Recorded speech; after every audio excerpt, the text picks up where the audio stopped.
Et mon intention en faisant ça, en regardant toute cette vidéo, ça n'a jamais été de chercher ou trouver un trésor qui allait faire que voilà, j'allais sortir de l'ombre à la lumière. Non, c'était pas ça. Je voulais juste reprendre plaisir à jouer au football. J'avais aucune idée que j'allais découvrir une science qui allait changer ma vie. Une science que quelques mois plus tard, elle allait me faire être titulaire en Ligue 2 et faire la convoitise de clubs de Ligue 1. Jamais, j'ai jamais pensé à ça, j'aurais jamais imaginé ça. J'ai dû faire ça pendant facile 2 semaines à regarder des vidéos et venir ici mettre en application jusqu'à ce que je tombe sur une vidéo de Ronaldo R9, le Brésilien.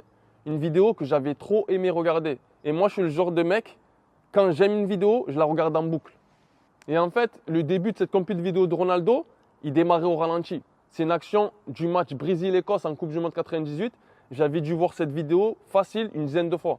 Mais cette fois-là, il y a un détail qui avait piqué ma curiosité.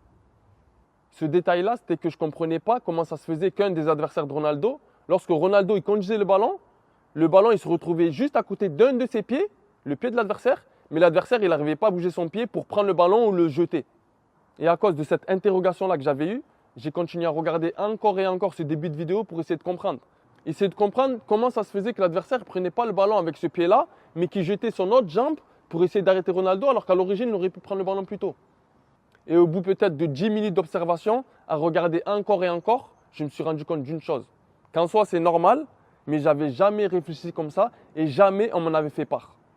Je me suis rendu compte que si l'adversaire n'avait pas pu bouger son pied pour prendre le ballon alors qu'il était tout proche, c'est parce que c'était son pied d'appui. Et par définition, un pied d'appui, ça sert d'appui à un individu.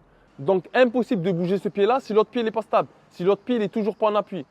Et à partir de là, je m'étais dit une chose qui allait être le premier changement dans ma perception de voir un adversaire.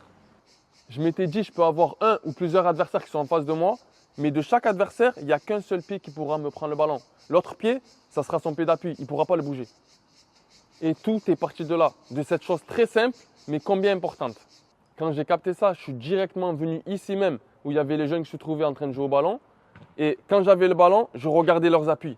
Je me disais, bon, c'est quel pied qui va me lancer pour me prendre le ballon? C'est quel pied qui sera son pied d'appui? Et c'est là que je me suis rendu compte qu'il y avait un problème en fait. Je me suis dit, comment je vais savoir c'est lequel le pied qui va prendre le ballon? C'est lequel qui sera le pied d'appui? Comment je vais pouvoir tout le temps le savoir?